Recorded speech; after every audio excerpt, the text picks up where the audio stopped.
So we're going to be putting a new transmission, actually an X3, into my Defender.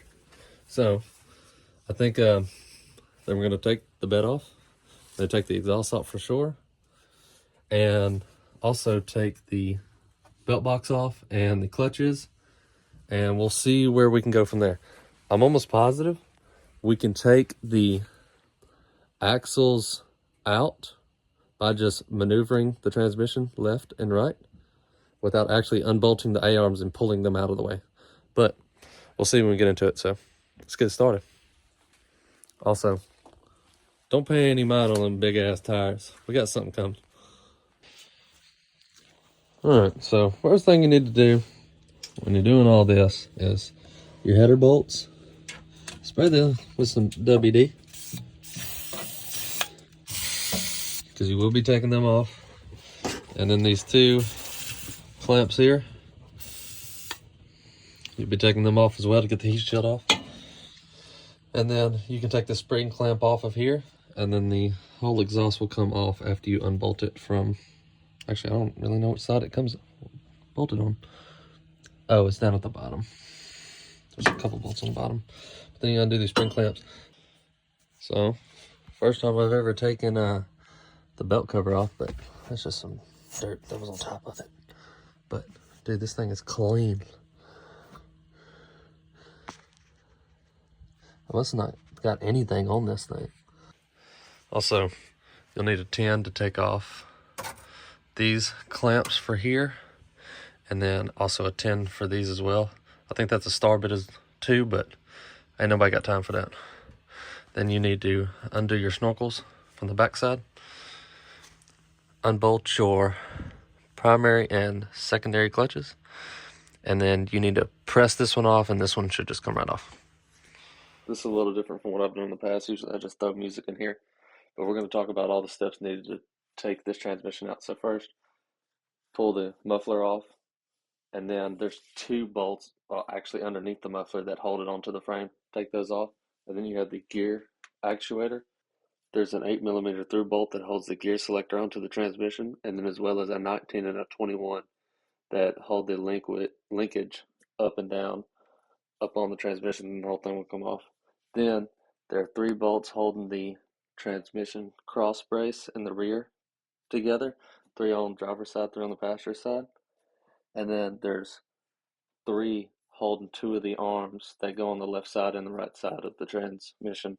You can take those 3 off, and then you can pull that whole top brace off. Then you can either pull your axles out from the arms, or you can pry them out like the way I did. Then also you need a primary clutch tool puller to pull that primary clutch. And then you can take off your secondary as well as your belt, and then you can take the clutch cover off. Then there's 4 bolts holding the transmission to the actual engine. 2 on the driver's side, 2 on the passenger side. The driver's side is fairly easy. Pretty sure you can get to it with a ratchet wrench. The passenger side, the top bolt, you can get to with a ratchet wrench, and it's not that difficult. But the bottom one, you can only get with a 12-point wrench. The closed end, it's too tight of a space to get a ratchet wrench in there or a socket. So you have to use a wrench, and it'll only go 1 point at a time. The last point is prying your transmission away from your engine. Just make sure you're prying it up the correct way and not getting hung up on anything. Then it shouldn't just come out. Then you just got to get in there, manhandle it, and take it out by hand. Alright, so got the transmission out. I'll tell you, that was the biggest pain in the butt. If I wasn't making this video, I definitely want to check with somebody. But let me show you what's going on with this bad boy. So you see there in the turf mode, there's complete gears missing out of mine. And that's what caused it to lock up. They're gone, bro. So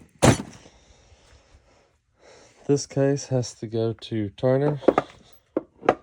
No reason for the X3 swap, just the one that I bought had a bad case, so we're going to use the case off of this one. And now my good friend TJ was able to go to Turner and pick up my new driver front axle, because you remember we broke that one at Colfax, and as well as the new axle cups to fit on our old axles from Turner, but to go up to the X3 spline count. All right, so now, sorry about the mess on the bench, but here's the new X3 transmission inner cups that go on the ends of the axles that go into the transmission. Now you can see they are just physically larger. It's just some big boys. Yeah, so that's definitely what we need. That should solve some of our issues. But bigger is always better, so we gotta get these old ones taken off, put these new ones on, as well as new boots.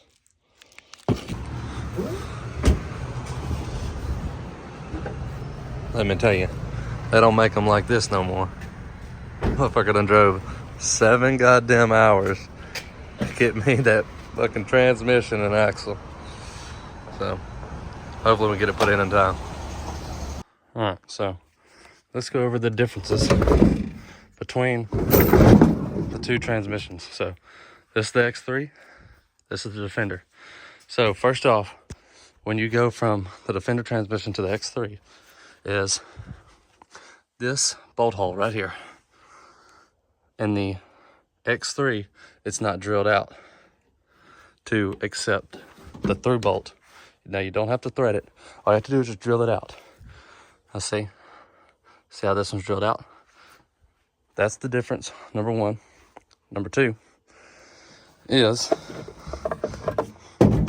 you don't have this reverse chain right here. Let's see, look, that's my stock one. Let's see how much play it already has. And I only have about 200 hours, 700 miles on that one. This one is gear to gear, so never have to worry about a reverse chain as well. And also, like I showed you on those axles, the splines are physically larger compared to this one. So as far as I know, all the sensors and everything from that one will go into the X3. And I think the only difference is it has this one wire, but I think that's just for the selector from two-wheel drive to four-wheel drive. But that ain't nothing to deal with. So let's get it put in. Oh, before, I just looked at it. See how this one's a wire coming out? And I guess it has a sensor position on there. There's no need for it. It depends on your year of Defender, but my stock one, all it is just a bolt. So we're gonna take that sensor out and put that bolt in. If it doesn't crush my damn hands first. But that's what we'll do. And then swap all our sensors as well. So I got that sensor out in both of them. And that one is just a plug. Your regular Defender trans is just a plug. And they're also plastic. So I'm not really sure what that's for, but I know for positive that's for the four-wheel drive actuator. So they're both just plastic plugs, and just make sure when you put this one in, and on your Defender, make sure you put a little Teflon on it, and do not over tighten it. It is plastic. Just a little Teflon will do. All right, so in order to make those two holes that go through there, now the outer one, which is larger, size 3/8, now that's for that roll pin that you see in there, or guide, whatever the hell they want to call it. But then it's 5/16 all the way through, all the way to the backside. So there's your 5/16. We go all the way through. It's got a little play in it, but that bolt's obviously going to be undersized to fit under there. So if you want to waller it out, just come here, it'll be fine. But 5/16 drill bit to go all the way through, and then 3/8 to set that for the pinhole. And I've got it taped off. And then here's the exact measurements for how far it needs to be taped off. And it looks like about 1/4 of an inch deep. It looks about the depth is 1/4 inch. So definitely 1/4 inch. I understand the drill bit goes further down in there, put to the sides of it where the drill bit actually stops against the side. That's how deep it'll need to be go. So we'll make sure we put tape and do not go past that tape. So now I have the pilot drilled all the way through, and even if you go past, there's nothing else you're gonna hit. So, and that's with the 5/16. I'll go ahead and give it a little extra room to breathe, because all it is a through bolt. We're not tapping that hole. All it is a bolt that just goes straight through. And with a nut on the other side. Now we're going to change this 5/16 drill bit out for the 3/8, and that's the one we're only going to go in a 1/4 inch. As well, the only one that has guide pins on all 4 of these bolt holes that go up to the transmission is the top one. So you have to definitely drill out for that guide pin. Now, as long as you don't go past the 1/4 inch and use a 3/8 drill bit, you should be perfectly fine. Obviously, you can see this one has one on the bottom. We need to go ahead and rip that one out, but that's nothing. All you do is just grab it with a pair of pliers and pull it out. And then also, one more thing. You can see how this hole is notched out. We're just going to take a grinder, ain't nothing serious, and just knock that edge out of it. You can tell it's not much, but it needs to be done in order to clearance the motor. All right, so it may seem like a hat job, but you just take that grinder to it, just get it down a little bit. I measured from here to where the edge will be, like the bottom edge right there.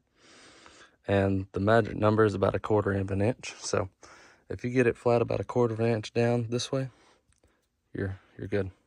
So, and I mean, it's not far off from what this is. So, and it's not going to be perfect, nor will it be unless you have a machine shop, and nor does it need to be.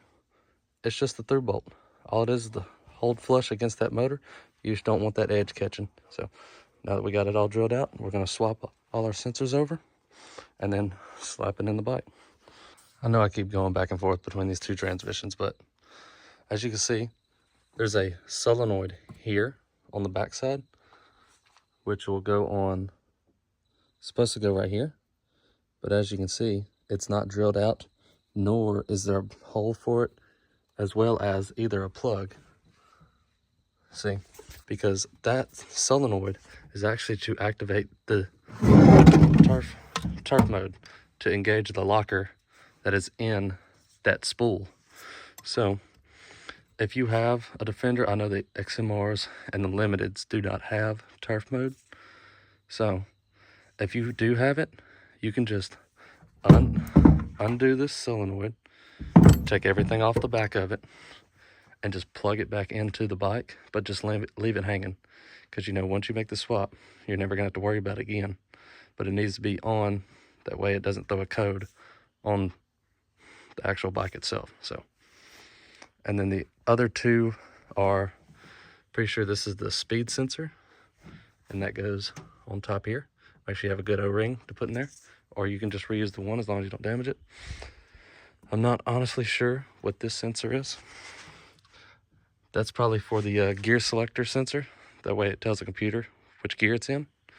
And then that'll just go in there, and it's keyed, so we'll just make sure it's on the right way.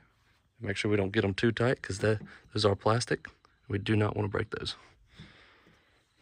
So, well, I said this was probably for the gear selector, which I think it is. But as you can see, this one's not keyed. That plunger just comes in and out, and I guess,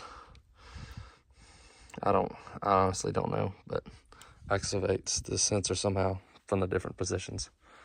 But this one is keyed, but I don't see an issue with putting this in there.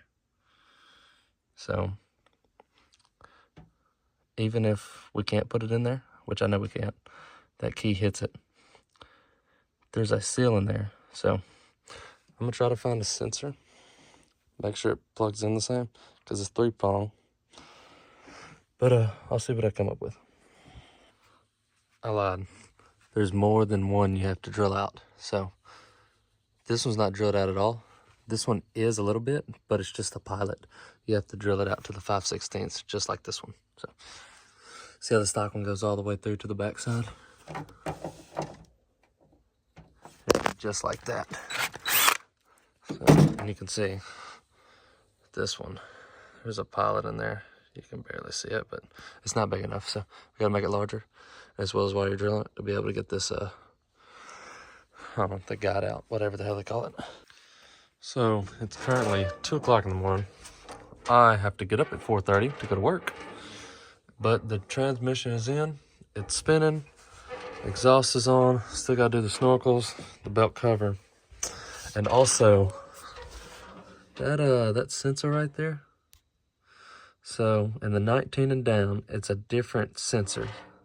So you have to get the right one, trim everything off of the end of it, and then flip this plug around and then plug it back in, and it'll work correctly. Because right now, it's not saying what gear I'm in. It's letting me drive. There's a bar on this actuator that lines up with the through shaft. And I didn't get it lined up the first time, so I had to take it back off and reline it up. But still have to fill it full of oil, put all the heat shields on the exhaust. I need to loosen up the shifter. The cable's like twisted up and it's making it hard to shift. Axles, and then belt cover and snorkels, and then under the hood's done. All right, we finally got that correct sensor that goes for the gear selector actuator. Now, here it is. I will put the part number down in the description, so don't worry about any of these numbers. All right, so Ranger, going somewhere. All right, so here's the two sensors. That is 20 and up angle sensor. This is 19 and down. Obviously, doesn't look like that because I had to peel the damn connector off because it's a different style connector. So, see how it's different? This one actually is a position sensor that rotates. This one is magnetic. So I'm not gonna tell you how it works, but I just know that's how that one works. So let's get it put in now. Oh, and don't worry about all that grease. That was when a boot busted on the ride. Just pretend we haven't went on that ride yet. Plug. We're gonna put a little dielectric grease there, and also here. And then you've seen with the heat shrink. Don't worry about what I got. All I got is purple. We're going to heat shrink that around it and hopefully get it nice and tight, because there's no way to actually hold it there. So we need that heat shrink to hold it. We use the dielectric grease to keep the water out. And just like that, we got it in there. It bolts up exactly the same like it's supposed to.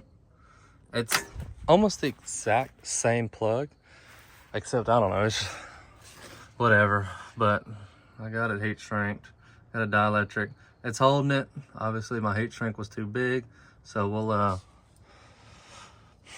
if it ever becomes an issue with it having a dash where the gear selector is supposed to be on the dash, then we'll just redo our heat shrink. But let's see if it works. So I was told by a certain shop that if you put that sensor in without reprogramming the 20 or up Defenders, it'll throw a bunch of CAN bus codes.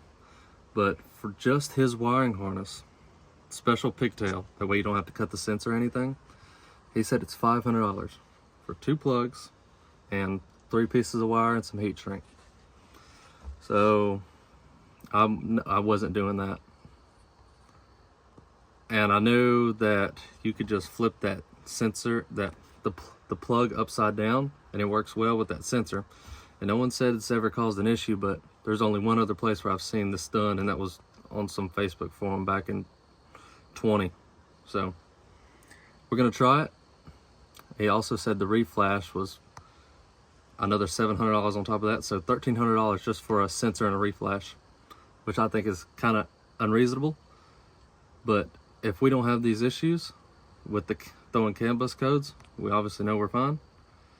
If not, we know what path we have to take, and I mean, we were gonna have to take it regardless. So it was a win-win or lose-lose. I guess we're about to find out. All right, here's the final truth.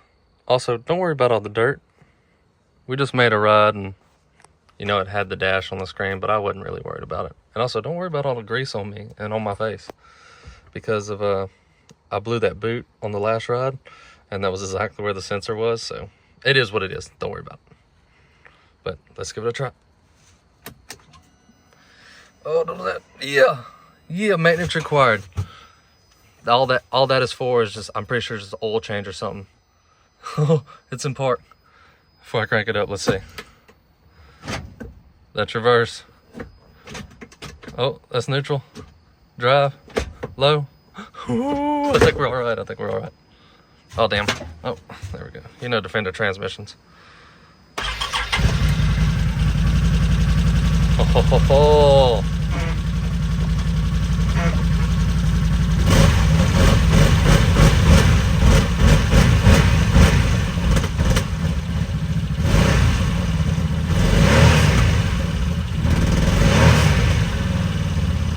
I think we're all right. Let's see. Reverse. Low. High. Neutral. Reverse. Park. Damn Defenders. I think it works.